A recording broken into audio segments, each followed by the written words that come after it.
my dear students.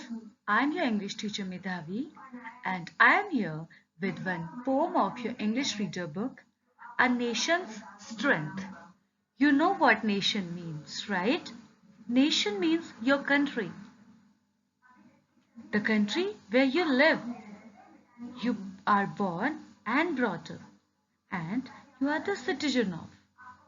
Now we will get to know that what is actually the strength of a nation. How can a country become strong and wealthy? Now look at the picture.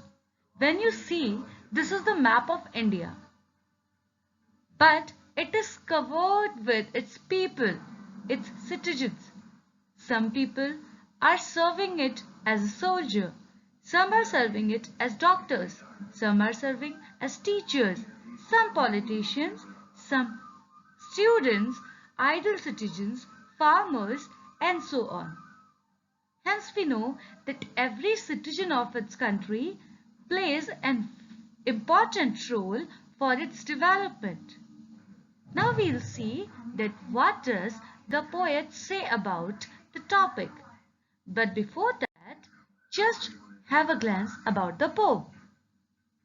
According to you, what is a country's biggest strength? In the following poem, the poet is telling us that the pillars of a nation on which it rests are its people. If the people, means the citizens, have a sound value system, the nation is bound to prosper. The poet talks about how the hardworking people of a country make it strong, and not just wealth and riches. Yes, my dear kids, it is not compulsory that if a country is very rich, so it is strong also. No matter how wealthy a country is, if its citizens are not having good values, if they do not perform their duties well, if they are not honest and devoted towards their nation, so the nation can never ever prosper. But if the people have good value system, if they follow the rules, they follow their duties properly, if they love their nation wholeheartedly, so the nation is bound to prosper. Nobody can stop the nation to achieve success. Now, who wrote this poem? Ralph Waldo Emerson. He was born in 1803 and died in 1882. He was an American poet, lecturer, and philosopher. He also wrote several essays and delivered more than 1500 public lectures across the United States of America. My dear kids, as we start the poem, I would just like to share an incident with you. 2 or 3 days back, I was going for a morning walk with my friend, and we were discussing that who are the best citizens. Then we got to know, we discussed, and our discussion reached to a conclusion that the Japanese are the best citizens. Why? Because they are very ideal. They can do anything for their country. They live in a very disciplined and systematic way. They follow the rules and they do every possible thing for the development and for the progress of their country. Why can't we be like them? Why can't we follow our duties properly? Why can't we do small efforts to make our country feel proud? Let's read the poem. A nation's strength.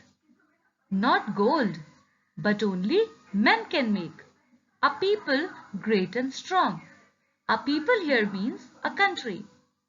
Men who for truth and honor's sake stand fast and suffer long. Brave men who work while others sleep, who dare while others fly. They built a nation's pillars deep and left them to the sky.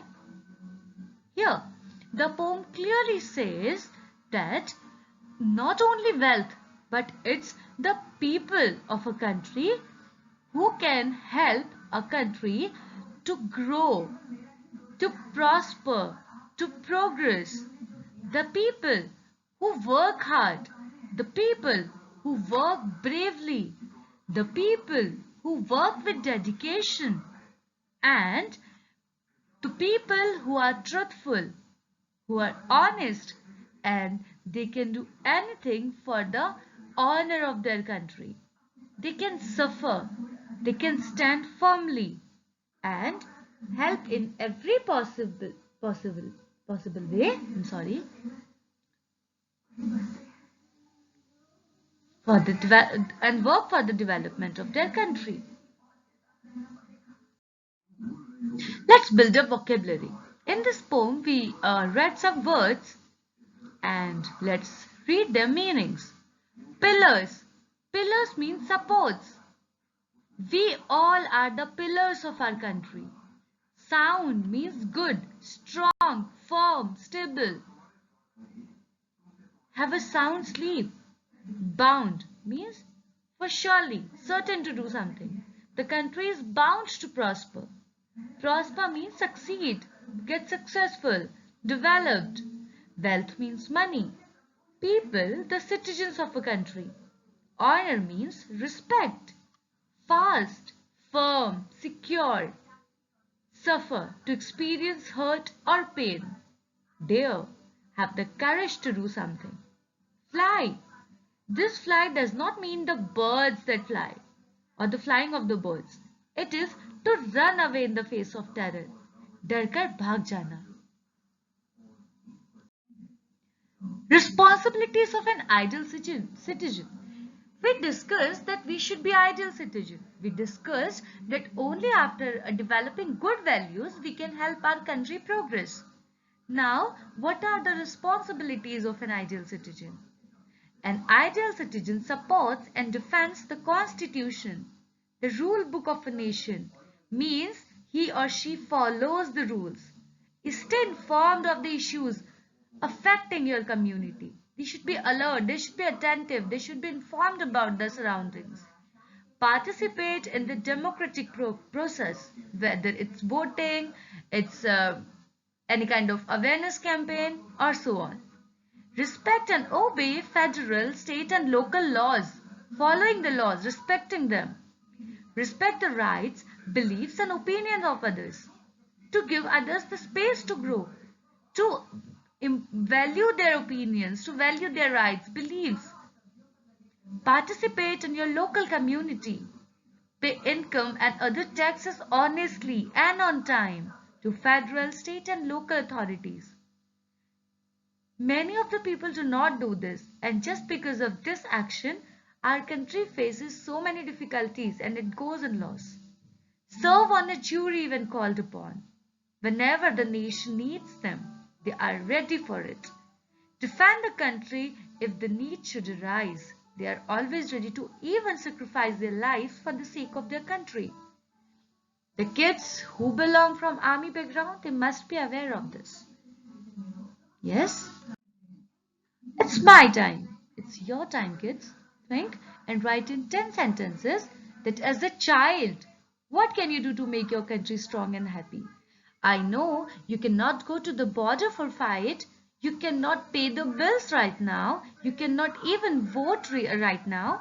But there are certain things that you can do on your end so that the country will feel blessed to have kids like you, so that our nation will become strong and happy. Think, discuss with your parents and write it down. Do not forget to share your ideas with me on WhatsApp. That's it for today. Have a happy time. Thank you.